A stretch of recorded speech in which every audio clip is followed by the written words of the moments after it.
time evolves and comes to a place where it renews again.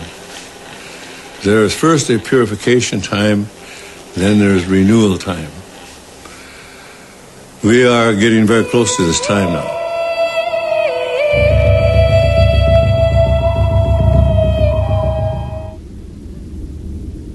We were told that we would see America come and go. And in a sense, America is dying from within because they forgot the instructions on how to live on earth.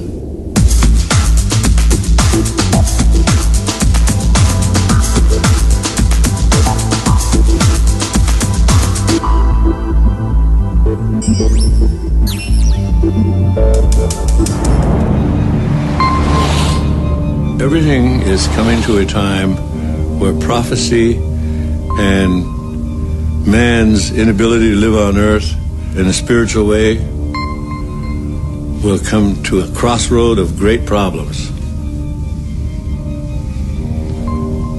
It's the Hopi belief, it's our belief that if you're not spiritually connected to the earth and understand the spiritual reality of how to live on earth, it's likely you will not make it. When Columbus came, that began what we term as the First World War. That was the true First World War when Columbus arrived. Because along with him came everybody from Europe.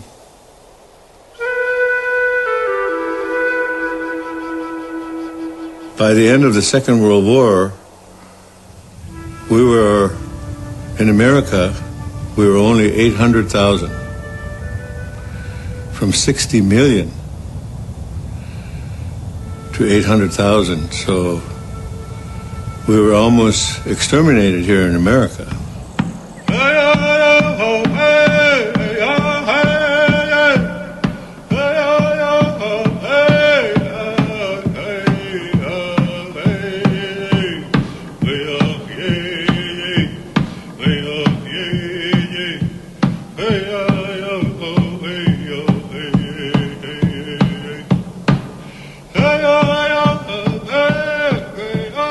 Everything is spiritual. Everything has a spirit. Everything was brought to you by the Creator, the one Creator. Some people call him God. Some people call him Buddha. Some people call him Allah. Some people call him other names. We call him Tonkashila, grandfather.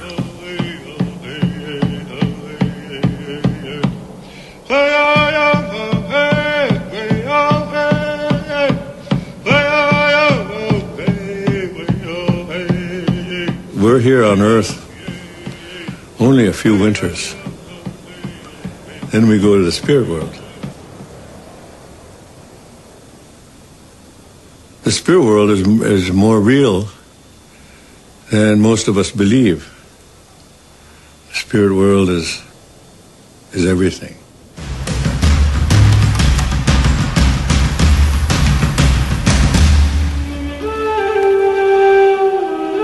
Over 95% of our body is water. And in order to stay healthy, you got to drink good water. When the European first came here, Columbus, we could drink out of any river.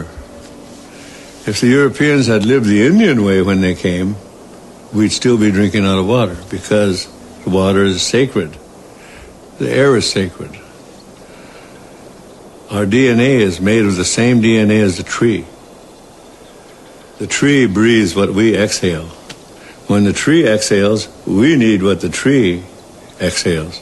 So we have a common destiny with the tree. We are all from the earth. And when the earth, the water, the atmosphere is corrupted, then it will create its own reaction. Mother is reacting. In the Hopi prophecy, they say the storms and floods will become greater.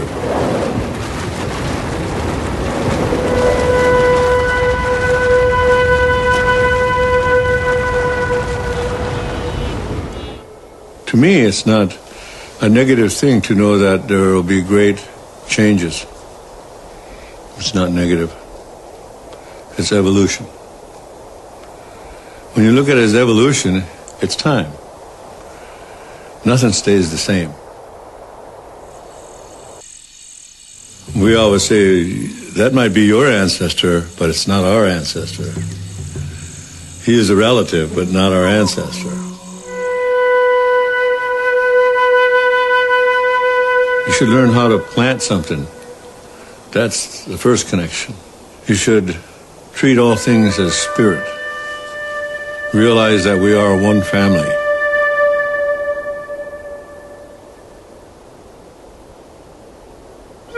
It's never something like the end. Just like life, there is no end to life.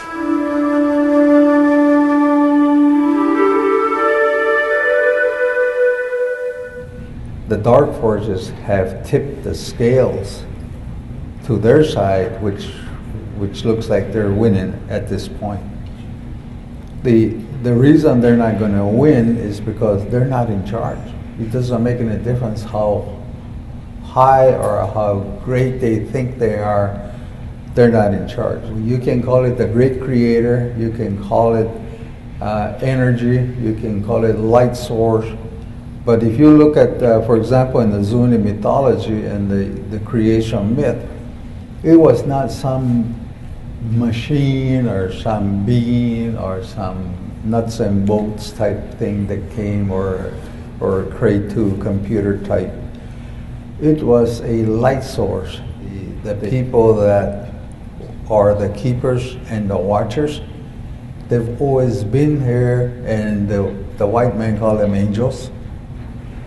They call other things throughout the different peoples of the world.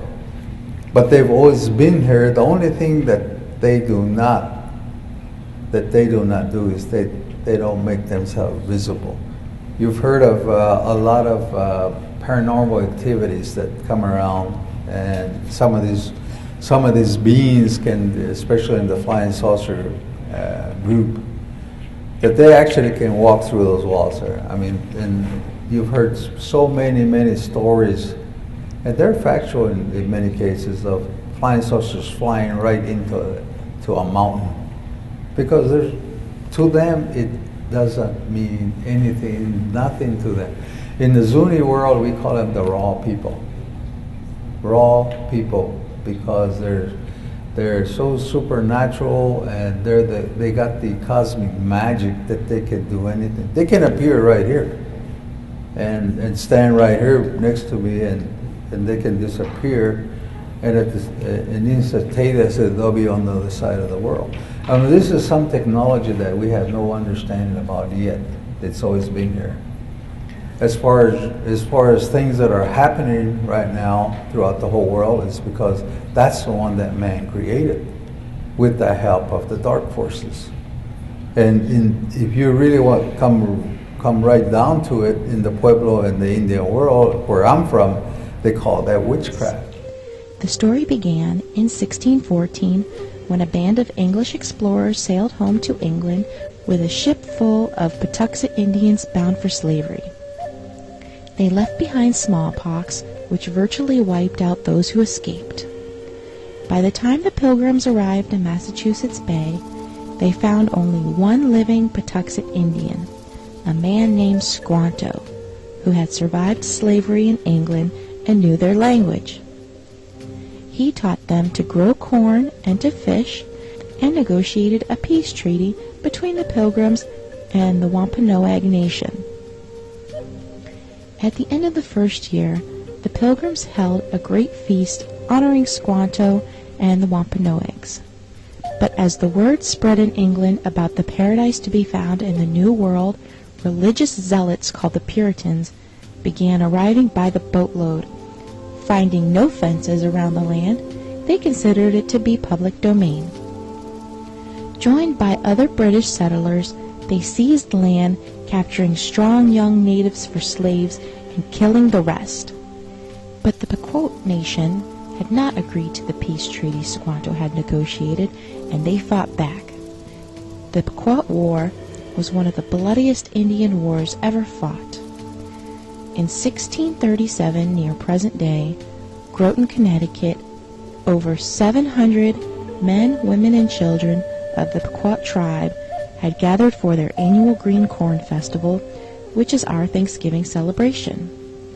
In the pre-dawn hours, the sleeping Indians were surrounded by the English and Dutch mercenaries, who ordered them to come outside. Those who came out were shot or clubbed to death, while terrified women and children who huddled inside the longhouse were burned alive. The next day, the governor of the Massachusetts Bay Colony declared a day of Thanksgiving because 700 unarmed men, women, and children had been murdered. Cheered by their victory, the brave colonists and their Indian allies attacked village after village. Women and children over 14 were sold into slavery, while the rest were murdered. Boats loaded with as many as 500 slaves regularly left the ports of New England. Bounties were paid for Indian scalps to encourage as many deaths as possible. Following an especially successful raid against the Pequot in what is now Stamford, Connecticut, the churches announced a second day of Thanksgiving to celebrate a victory over the heathen savages.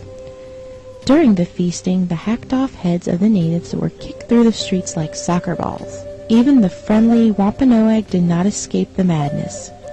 Their chief was beheaded and his head impaled on a pole in Plymouth, Massachusetts, where it remained on display for 24 years. The killings became more and more frenzied, with days of Thanksgiving feasts being held after each successful massacre.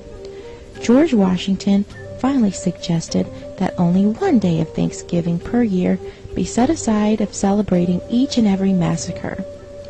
Later, Abraham Lincoln decreed Thanksgiving Day to be a national legal holiday during the Civil War.